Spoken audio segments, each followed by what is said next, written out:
بسم الله الرحیم. درنو لیدونکو د عربي ژبې د زده کړې مینوالو، السلام علیکم ورحمة الله وبرکاته.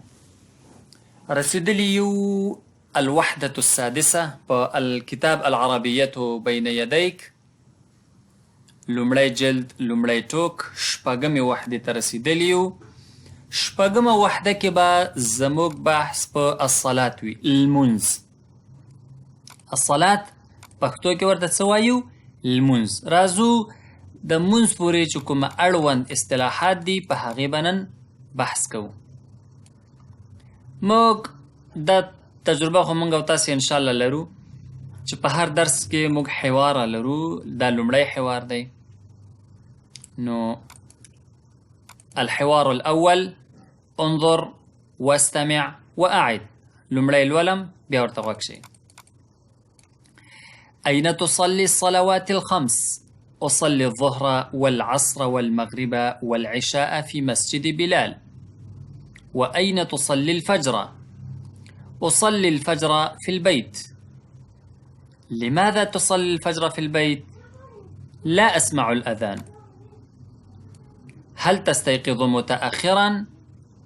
نعم، بعد صلاة الفجر. استيقظ مبكرا. لا أستطيع، أعمل في الليل.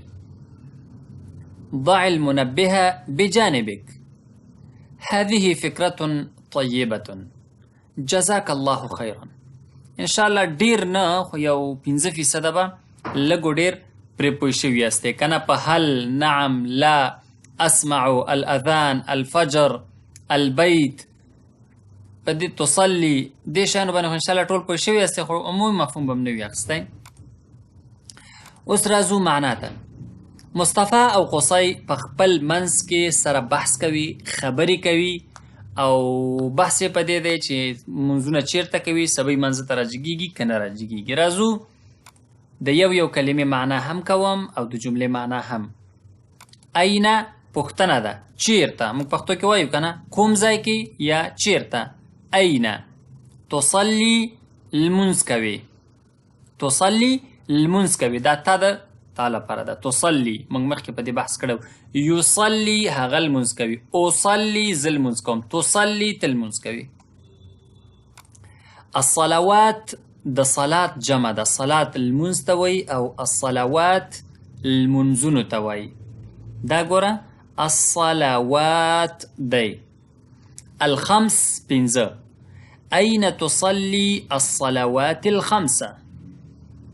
پنځه منځونه چیرته کوي یا پنځه واړه منځونه چیرته کوي. قصی ورته څه وایي؟ اصلي لمونځ کوم. الظهر د ماسپښین، والعصر د مازدیګر، والمغرب د ماښام، والعشاء او د ماسخوتن فی مسجد بلال، په بلال مسجد کې. دا بلال د یو مسجد نوم دی، لکه موږ وایو د ګمرک جومات، د شاه شهید جومات، مسجد جامع عبدالرحمن، داسې د مسجدو نومونه دي. مصطفی ورته وایي، مصطفی متوجه دی چې د څلورو منځونو کې یو منځ نشته چې هغه د الفجر دی. نو ورته وایي و این او چیرته تصلي لمونځ کوي الفجر د سحر. ما مخکې ویلي چې موږ دوه سحر، یو عربي کې الصباح او بل الفجر. الفجر دا سحر لمونځ ټایم دی که نه، او سحر الصباح سحر دی. و این تصلي الفجر د سحر لمونځ چیرته کوي؟ اصلي الفجر في البيت. اصلي لمونځ کوم الفجر د سحر فی په البيت کور. اصلي الفجر في البيت د سحر لمونځ کور کې کوم. دا ورته وایي لماذا ولي تصلي لمونځ کوي الفجر د سحر فی په البيت کور. لماذا تصلي الفجر في البيت د سحر لمونځ ولې په کور کې کوي؟ قصی ورته څه بانه کوي؟ لا أسمع الأذان. اذان نه اورم، یعنی اذان چې واورم خوب نه به راجګ شم. اواز چې نه، اذان چې نه اورم نو وختي نشم راجګېدی چې هلته ورشم. مصطفی ورته څه وایي؟ هل آیا تستيقظ راویخیږي متأخرا ناوخته؟ سوال دی آیا. هل تستيقظ متأخرا آیا ناوخته را پاڅې؟ آیا ناوخته راویخیږي؟ قصی ورته سوی نعم هو بعد وروسته صلاة المنز الفجر سحر. نعم بعد صلاة الفجر او د سحر منځ نه وروسته راویښیږم. مصطفی ورته سوی استيقظ امر دی لکه ذهب هغه لاړ، یذهبو زی، اذهب لاړ شه، اذهب لاړ شه. تکلم خبرې وکړه، کل اخرى، اجلس کینا. دا ټول څه دي؟ فعل امر دی، امر. او د سوی استيقظ مبکرا، مبکرا وختي، وختي پاڅېږه، وختي راویښ شه د خوب نه. قصی ورته سبانه کوي لا استطيع، لا نه استطيع کولی شم، یعنی لا استطيع نشم کولی، اعملو کار کوم، فی په اللیل شپه کې. قصی ورته وایي لا استطيع نشم کولی، اعملو فی اللیل د شپې کار کوم. البته کیدای شي د شپې وظیفه لري.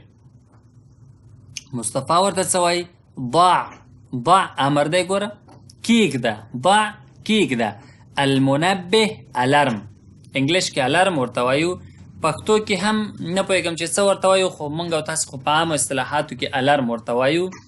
نو الارم هغه څه ته وایي، عربي کې ورته منبه وایي، په انګلیش کې ورته الارم وایي. دا هغه شی دی په موبایل کې هم فټ کېږي، یو قسم ساعتونه دی هغې کې هم فټ کېږي. فرض کړه سهار 6 بجو ته فټ په ټایم کې، نو سهار 6 بجې کړنګ کړنګ کړنګ ساعتونه ټنګېږي. نو ضع المنبه الارم کېږده، بجانبک، جانب اړخ ته وایي، طرف ته وایي، یعنی ستا خوا ته یې کېږده. الارم دی خوا کې کېږده. قصی ورته څه وایي هذه دا فکرة ایډیا، نظریه، فکر، طیبة ښه. هذه فکرة طیبة دا ښه نظر دی، دا ښه ایډیا ده. چی شی؟ دا د الارم کېښودل. جزاک الله خیرا، الله تعالی دې جزای خیر درکړي. دا یو قسم دعا ده. نو د نن لپاره همدومره درس بس دی. ونلتقي إن شاء الله في الدرس المقبل، وإلى اللقاء القادم. أستودعكم الله والسلام عليكم ورحمة الله وبركاته.